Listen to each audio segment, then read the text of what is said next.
Gracias, doctor, por la entrevista. Queremos aprovechar también la pregunta y nuevamente le solicitamos un breve resumen conciso, puntual, sobre la guerra del Acre. Gracias por su pregunta. Bien, la guerra del Acre, que tanto nos han dicho que la hemos perdido y que hemos perdido el territorio del Acre, que es un gran territorio, también es falso. Cuando se independiza este país, ya lo he dicho, no teníamos dominio de nuestro territorio, solo del centro político y algunas provincias que estaban con el centro político. El resto del territorio prácticamente eran republiquetas independientes, se gobernaban a sí mismos por sus tradiciones, sus costumbres, por sus autoridades naturales. Para poder asentar gobierno tenía que ir el ejército y tomar posesión militar. No era que se convertía en territorio militar, sino la presencia militar, que ejercía autoridad sobre todo el territorio. Y así se iba avanzando. En el caso del Acre, territorio del Acre, no existía un límite territorial. Ahí habían dos personajes muy importantes. Por el lado boliviano estaba Nicolás Suárez, un empresario, un explorador que explotaba la siringa o la goma, el caucho, que en esa época era la única materia prima que se usaba para las llantas de los vehículos, que estaba empezando la industria automovilística. Había mucha demanda, la Firestone ya existía, era la que más consumía, la Firestone de Estados Unidos. Entonces este empresario se dio a la tarea de explorar los territorios del noroeste, que es como se conoce, al Beni y a Pando, y bueno, se conocía también a lo que era el Acre. Brasil tampoco tenía un territorio delimitado, no tenía un dominio absoluto de todo su territorio, entonces habían los famosos bandeirantes, que estaba así propiciado y auspiciado por el ejército, porque los bandeirantes eran aventureros que iban explorando territorio, obviamente al mando de oficiales o militares, e iban sentando presencia. Lo mismo ocurría con nuestra fuerza militar, que era el ejército en esa época, iba sentando presencia. Pero quien asentó presencia en el noroeste era Nicolás Suárez, por su emprendimiento de la explotación de la siringa, del caucho. Este señor se conocía como el Barón del Caucho, Nicolás Suárez, un cruceño de aquí de Buenavista, que empezó a explorar el Beni, luego pasa a la parte norte, es decir, Ribera Alta, Guayara Merín, Guayará y más al norte, llega al Porvenir y rescataba todo el caucho que los nativos explotaban, el árbol de la siringa. Y eso sacaba hacia Brasil por el río Acre, hacia el río, primero no por el Acre, perdón, por el río Madera, hacia el Amazonas, y por el Amazonas sacaba hasta el Atlántico. Y del Atlántico ya lo llevaba a Norteamérica y también a Europa, sobre todo a Inglaterra, que estaba ya fabricando vehículos, llantas. Cubría el 60% del mercado de la demanda del caucho para las llantas. O sea, era un gran empresario.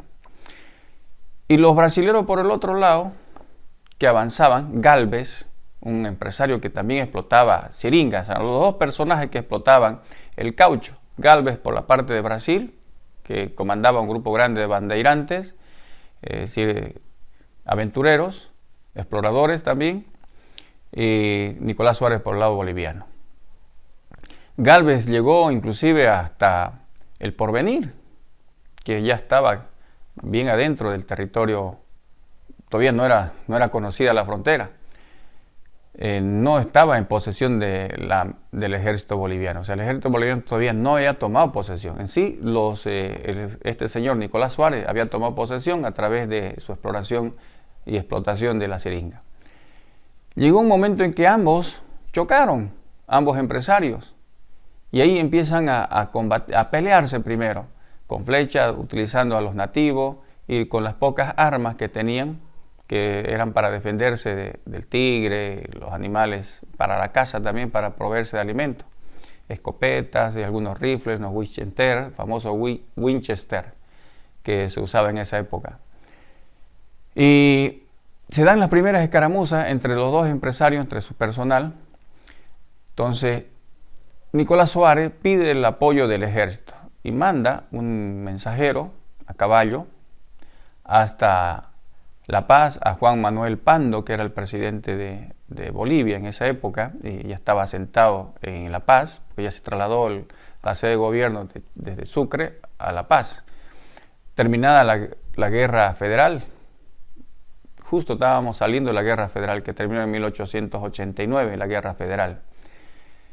Y Juan Manuel Pando asume el poder, producto de la guerra federal. Nuestro ejército estaba muy decaído, estaba diezmado, no teníamos fuerza, no tenía la fuerza suficiente para aportar o apoyar a Nicolás Suárez, porque Nicolás Suárez quería defender sus posesiones, sus tierras, su interés económico. Y con ese interés económico, obviamente, él armó algunas fuerzas de civiles, ¿no? de trabajadores, para defenderse del otro señor, de Gálvez, el que iba avanzando y rápidamente. Llegó inclusive hasta lo que ahora es Cobija, que se llamaba Bahía entonces, y era un caserío, un villorio de indígenas, ni siquiera era un pueblo de criollos por lo menos, indígenas, nativos, lo que se conocía como Bahía. Se funda Puerto Alonso en 1900, Puerto Alonso, que está sobre el río Acre, un poquito más al norte de Bahía. Ahora se conoce como territorio brasilero en el estado de Acre. Ahora se conoce como Puerto Acre. Puerto Acre, sí, Puerto Acre. Antes era Puerto Alonso. Y se funda ese territorio, ese puerto, en honor a un expresidente, Fernández Alonso, quien fue el anterior, que le antecedió a Juan Manuel Pando, y el que le encomendó al fundador, era un abogado cochabambino, que fue a explorar también, y fue a aventurar, porque como no se tenía conocimiento de las posesiones de nuestro territorio, y ese territorio se conocía como territorio de colonias, así era el nombre de ese territorio, pero era un territorio para colonizar, para ir a ocupar.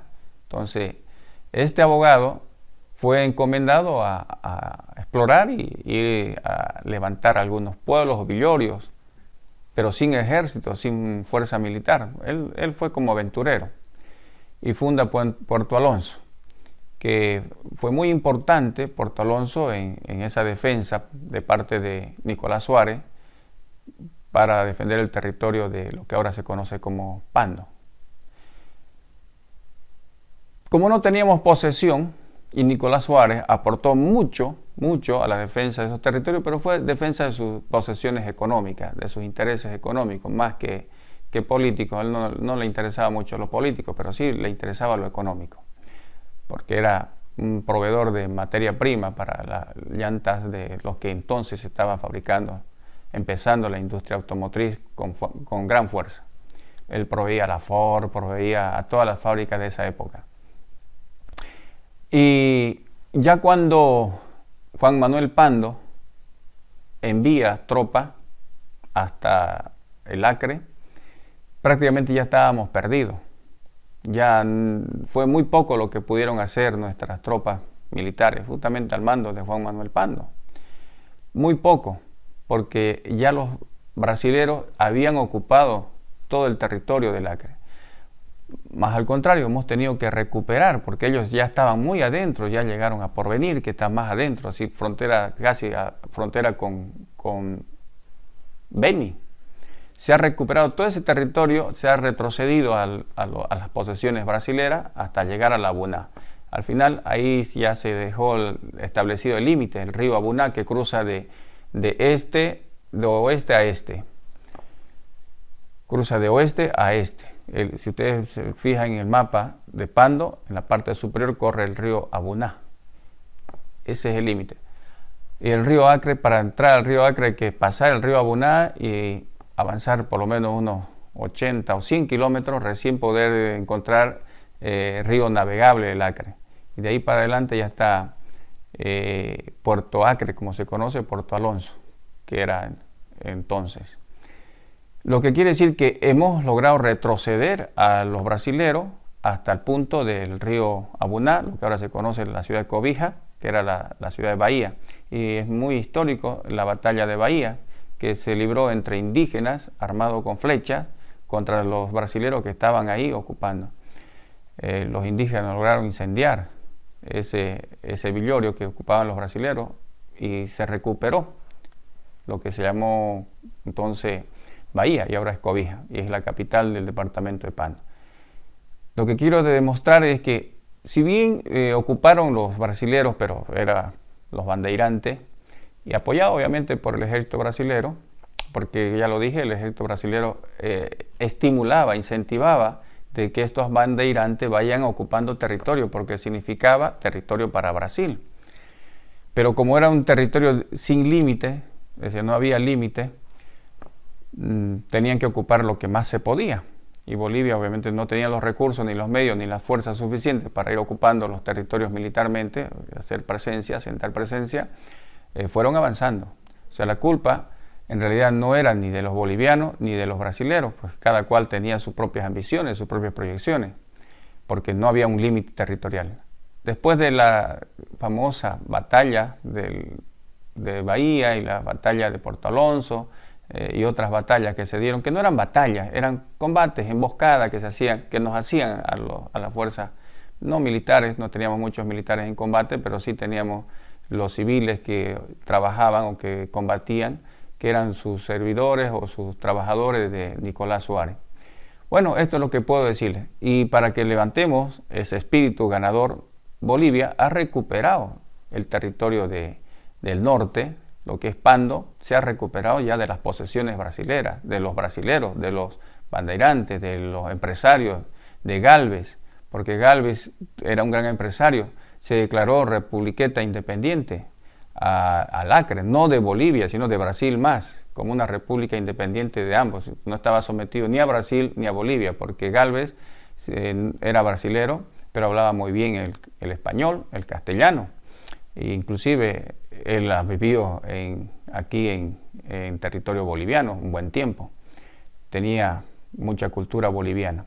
Bueno, hemos recuperado el Acre, estamos en posesión de un territorio muy extenso y muy rico en oro, muy rico en recursos naturales. Quiero levantar el espíritu de la bolivianidad, que no somos unos perdedores, somos unos ganadores. Siempre seremos ganadores.